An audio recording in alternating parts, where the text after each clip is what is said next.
Boa noite a todos, né? Boa noite. Então vamos dar continuidade hoje ao nosso estudo. Hoje a gente vai falar sobre destino, né? Se o nosso destino depende de nós, do nosso livre-arbítrio, ou é fatalidade. O que vocês acham, hein, gente? Eu acho que é do livre-arbítrio.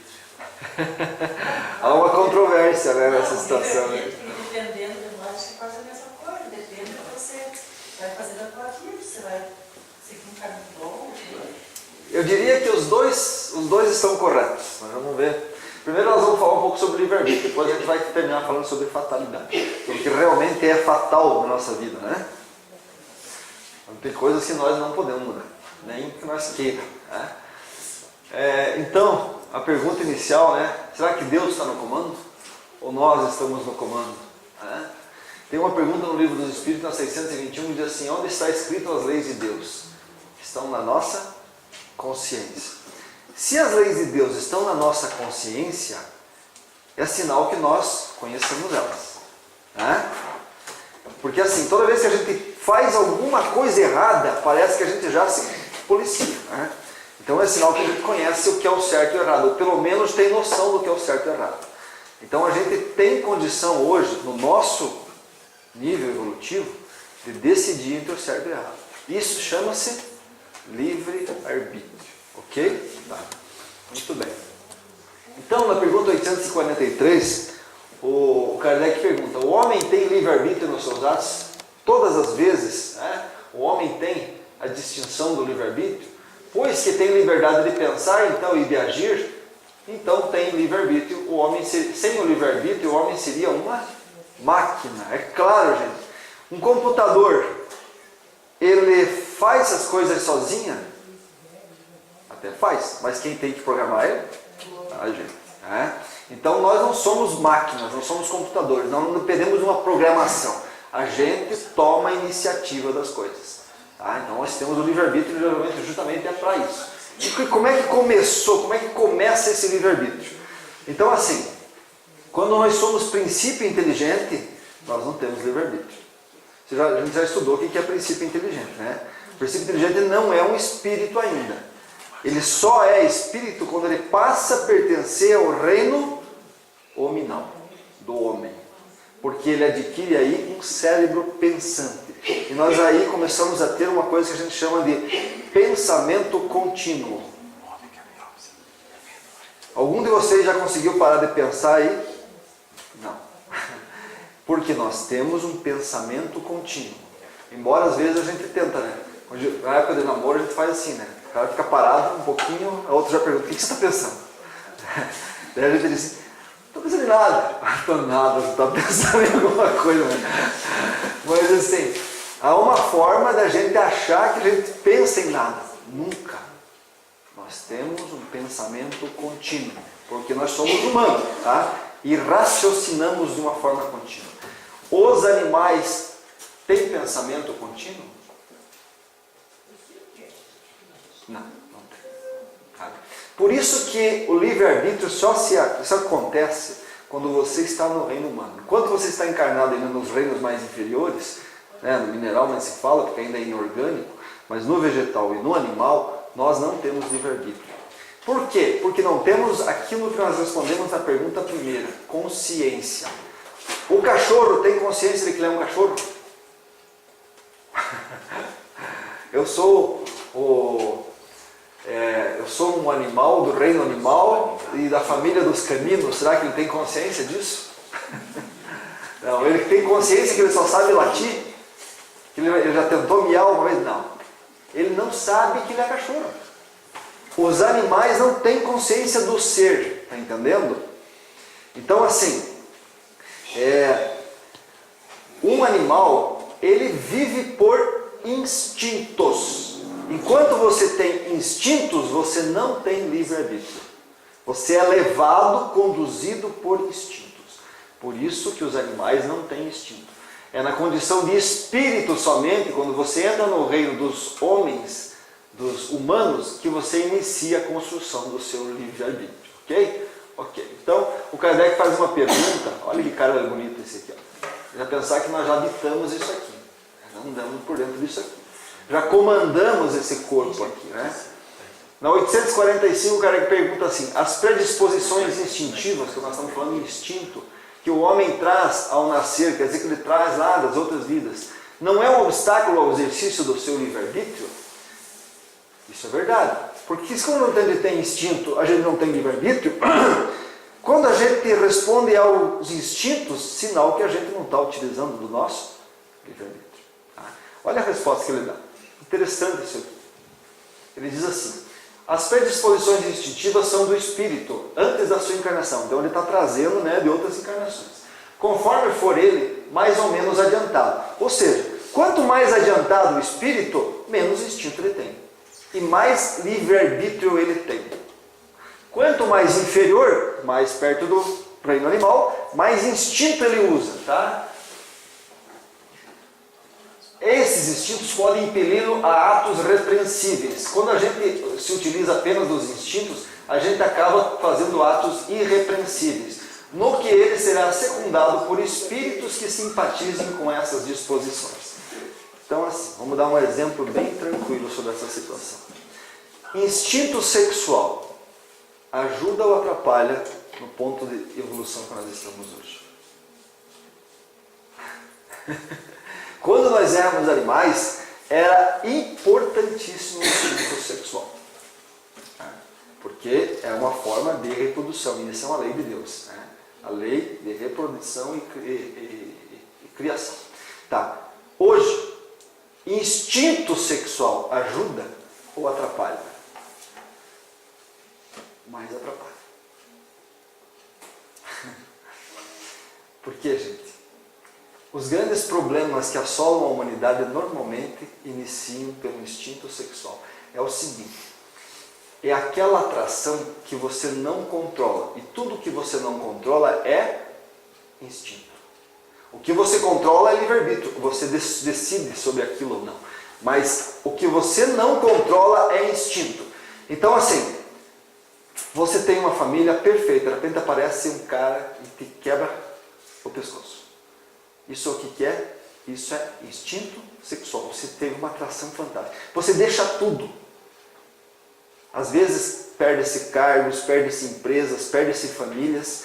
Tem uma história, inclusive, da Guerra de Troia, que foi uma guerra que matou milhares de pessoas, porque o Paris, né, ele ficou atraído sexualmente por uma pessoa chamada Helena, e raptou ela dos espartanos, levou para a cidade de Troia, e isso aconteceu depois, eles foram atrás dela, eles eram uma rainha, e houve uma guerra.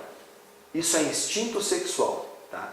Então hoje, o nosso instinto sexual, ele, dentro do nosso patamar, eu digo, ele atrapalha. Atrapalha o nosso livre-arbítrio, porque a gente às vezes não consegue resistir a isso. Tá? Esse é um exemplo.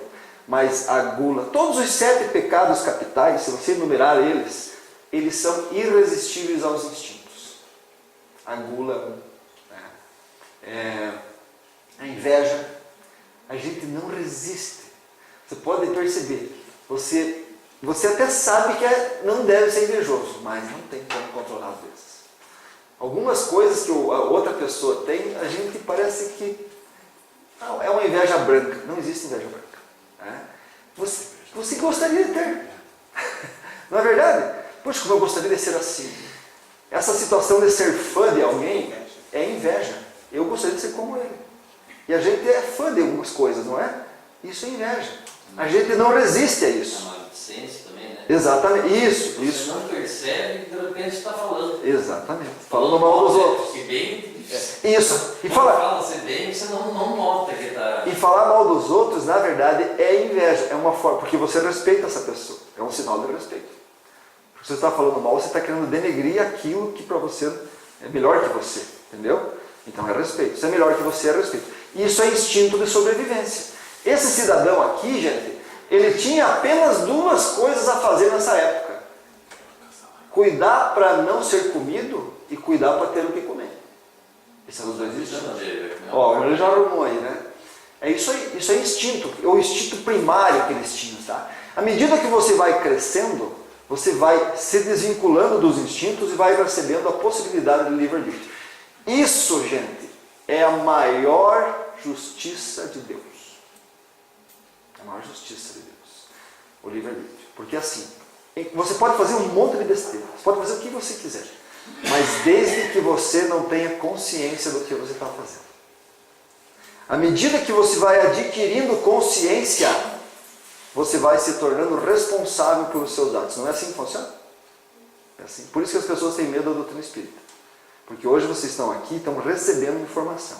Vocês sabem exatamente hoje quem vocês são. E sabem exatamente hoje o que vocês não podem fazer. E isso é responsabilidade.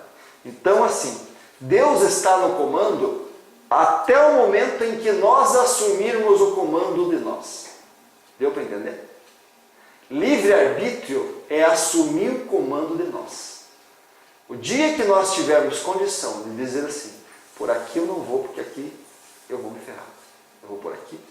Isso é comando de você. Não depende de Deus. Deus liberou você para conseguir isso. E é o teu destino conseguir isso. Deu para entender? Deu? Legal. Então, gente, hoje temos um livre-arbítrio pleno, ilimitado. Hoje, no nosso estágio de hoje, nós temos livre-arbítrio pleno sobre ele. Podemos fazer o que nós quisermos? Não podemos.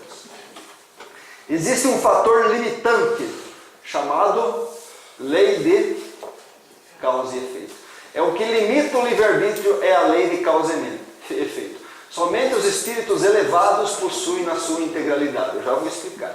Na 826 ele diz assim, ó, qual seria a condição de um homem que pudesse gozar da liberdade absoluta? Em que condição existe na Terra alguém que pode gozar da liberdade absoluta? Pode fazer o que quiser. Existe alguém na Terra que pode fazer o que quiser? Os espíritos dizem que sim. Tem alguém. A do eremita no deserto. Aquele que vive sozinho. Esse pode fazer o que quiser. Por quê? Desde que haja dois homens juntos, já não mais ele pode fazer o que quiser. Há direitos a respeitar. E não terão eles, portanto, liberdade absoluta. Respeito, gente. Por quê? Quando se tem mais de um, você já cai na lei de causa e efeito. Tudo que você fizer ao próximo, como disse Jesus, você recebe de volta para você. Então, é livre-arbítrio teu fazer o que você quiser, mas você vai cair na lei de causa e efeito, de qualquer forma. E isso já falava Paulo de Tarso. Paulo de Tarso fala isso aqui que é um lema do Espiritismo. Se ninguém escutou isso no Espiritismo, escutem agora. No Espiritismo, quando você pergunta assim, eu posso fazer alguma coisa? Porque tem religiões que perguntam assim, né? Tem, vamos dizer assim, o que pode e o que não pode. Os mandamentos, digamos assim, das religiões. O Espiritismo tem isso? Não tem. O Espiritismo não tem nada de mandamento. Você faz o que quiser. O único lema do Espiritismo está aqui nessa carta que o Paulo escreveu aos Coríntios, capítulo 6, versículo 12. Tudo me é, mas nem tudo me é isso aí. Você pode fazer o que você quiser. Pode fazer o que quiser. Só que tenha uma coisa na sua cabeça. Vai pagar. Não tem conversa. Né? Porque nós vivemos em sociedade. E tudo que eu acho que para mim é bom, pode ser que eu esteja fazendo mal para o outro que está do meu lado. Tá? Então isso é. E o Paulo Tarso também diz assim, não vos iludais, o que o homem semear, como o Rogério falou, isto ele colherá. Isso é a mesma coisa da lei de causa e efeito que vai acontecendo. Né?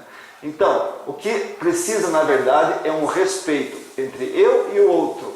Isso é o livre-arbítrio. O meu direito termina quando começa o direito do outro. E o direito do outro termina quando começa o direito meu. É isso aí. Na pergunta 875 ele pergunta, como se pode definir a justiça? Se isso é justiça. A justiça consiste no respeito aos direitos de cada um. Então o teu livre-arbítrio vai até onde você vai o livre-arbítrio do outro. Essa é a situação. Esse é o limite do nosso livre-arbítrio. Tá? Então, Deus está no comando. Vamos lá. Funciona. O que determina esses direitos? Vamos ver se é Deus que determina os direitos que nós temos sobre o outro. Né? E olha o que ele diz aqui. Vamos lá. O que determina os direitos do outro? São determinados por duas coisas. A lei humana e a lei natural. Em todos os lugares que vocês viverem vai existir leis. Tá? Aqui no Brasil existem leis. Tá? São as leis humanas. E as leis humanas variam do lugar, do tempo. O que hoje digamos assim, é permitido na Idade Média não era. Não é verdade? Na Idade Média o cara era às vezes queimado por heresia. Hoje é permitido. O que nós estamos fazendo aqui, se nós estivéssemos fazendo isso aqui há 400 anos atrás, a fogueira ali já ia estar cheia de neguinho. É verdade. Nós já saímos da porta e já pulávamos na fogueira. Não podia. Tá, gente? O espiritismo, por exemplo, você tem uma ideia, em 1891 foi proibido no Brasil. Era contra a lei ser espírita. Tá? Depois foi reformulada a lei. Mas então a lei humana depende do tempo, das condições e da evolução de cada país e cada lugar. Né? Agora, a lei natural não. Tendo os homens feito leis apropriadas aos seus costumes e ao seu caráter, essas leis estabelecem direitos que podem variar com o progresso. Vede se as vossas leis de hoje, sem serem perfeitas, consagram os mesmos direitos que na Idade Média. Né? Esses direitos superados, que vos parecem monstruosos, pareceriam justos e naturais naquela época. Né? O direito dos homens, portanto, nem sempre é conforme a justiça. Só regula algumas relações sociais, enquanto na vida privada há uma infinidade de atos que são de competência exclusiva do Tribunal da... Não tem lei que o homem vai fazer ou fez que vai conseguir cobrir todas as porcarias que nós fazemos. É verdade ou não é verdade? Todos nós, um por um, se não ainda, você é novinha ainda, mas vai acontecer com você. Um dia você vai fazer alguma coisa e não vai ser castigada por isso pela lei do homem. Não é verdade? Quem nunca mentiu aqui? Quem nunca prejudicou alguém, às vezes, pensando na sua satisfação? Todos nós já fizemos isso. Fazemos isso inconscientemente. Tá? Mas não somos presos, não vamos para a cadeia por isso.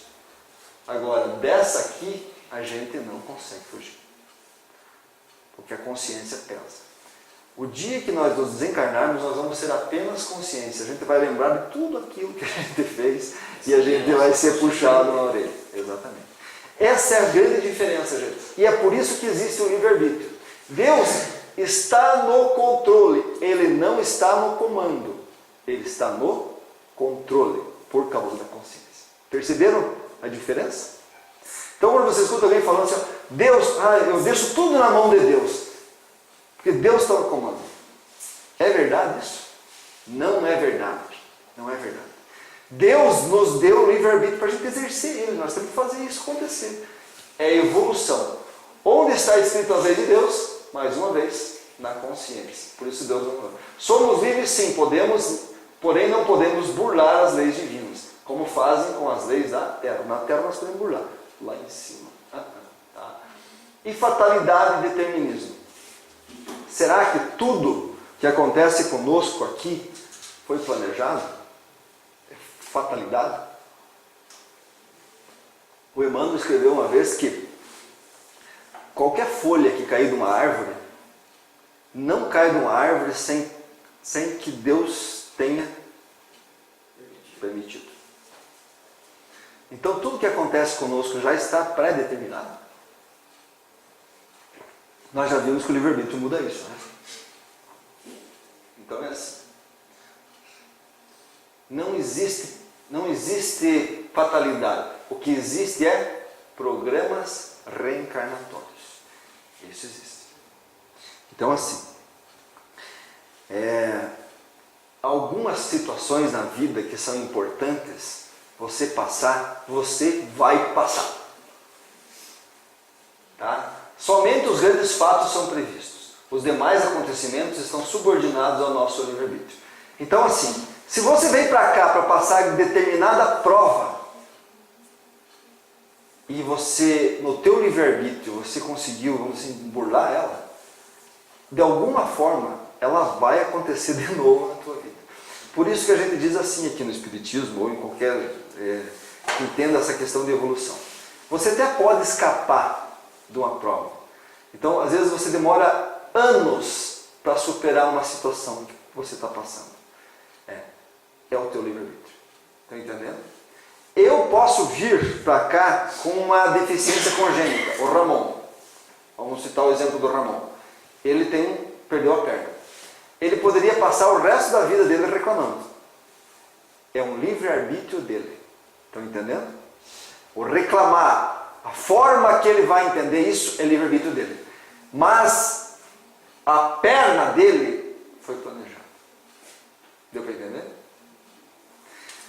Eu me casar com essa pessoa e ficar reclamando com ela, e ficar traindo ela, e ficar querendo outra vida, ou, né? É o livre-arbítrio meu. Agora, eu casar com ela é um planejamento. Deu para entender? Nem tudo na vida é planejado. A grande maioria não é. É atitudes nossas, livre-arbítrio que nós temos. E o nosso livre-arbítrio baseia-se na nossa consciência. Como a gente viu aí. Ok? Pelo nosso livre-arbítrio, podemos modificar as nossas provas e amenizar as nossas expiações. Esse é o ponto. E é isso que eu tenho que terminar falando para vocês. Ainda bem que está rápido. O que interessa para nós aqui, na Terra, o que interessa para nós é entender que existem coisas que nós não podemos mudar. Não podemos mudar. Aconteceram na vida e vão acontecer. A forma como você encara isso e como você resolve isso é que você pode mudar. Por exemplo, vou dar um exemplo aí. Chico Xavier, existe o livro número 200 dele. O planejamento da espiritualidade com o Chico era fazer 200 livros. O Emmanuel disse para ele, nós vamos fazer 200 livros. Quantos livros o Chico escreveu? 416. O que aconteceu? O Chico disse assim, eu vou fazer mais. Livre-arbítrio dele. Está entendendo? E o Emmanuel fala muito bem sobre isso. Ele diz assim, enquanto nós estivermos trabalhando pelo bem, as provas podem ser, vamos dizer assim, retiradas. Porque ninguém pode interromper o trabalho pelo bem. Enquanto você é uma pessoa importante para a pessoa que você está ao lado, e você está ajudando ela, muitas das provas que você deveria passar, você não passa. Porque você está sendo importante. Está entendendo? O fato de nós estarmos aqui no Centro Espírita, recebendo esse conhecimento, mudando o nosso comportamento, faz com que muitas provas que nós deveríamos passar, a gente não passa. Percebe? Então isso não é determinado. Você veio com o planejamento de uma prova difícil, mas isso pode simplesmente ser adiado, ou ultrapassado, ou transgredido. O seu Jorginho Furtado, uma vez ele perdeu um dedo, cortou um dedo fora, um pedaço do dedo. O Didi conta a história. E disse que ele ficou meio bravo com essa situação, e veio uma comunicação no centro dizendo assim, que ele era para perder o braço, né? Mas como ele estava trabalhando no bem, ele não poderia ser, digamos assim, nesse momento, poderia ser, o serviço dele poderia ser desviado porque perdeu um braço, porque ele estava trabalhando bem. Então eles tiraram apenas um dedo. Porque ele havia tirado o braço de uma outra pessoa, numa reencarnação passada, e estava no planejamento dele, perdeu o braço. Mas ele não perdeu. Percebe? Então o que nós temos que levar hoje de conhecimento da questão do livre-arbítrio e do determinismo é o seguinte: existe o determinismo na nossa vida? Existe, mas nada que não possa ser mudado, desde que esteja trabalhado no bem. Agora,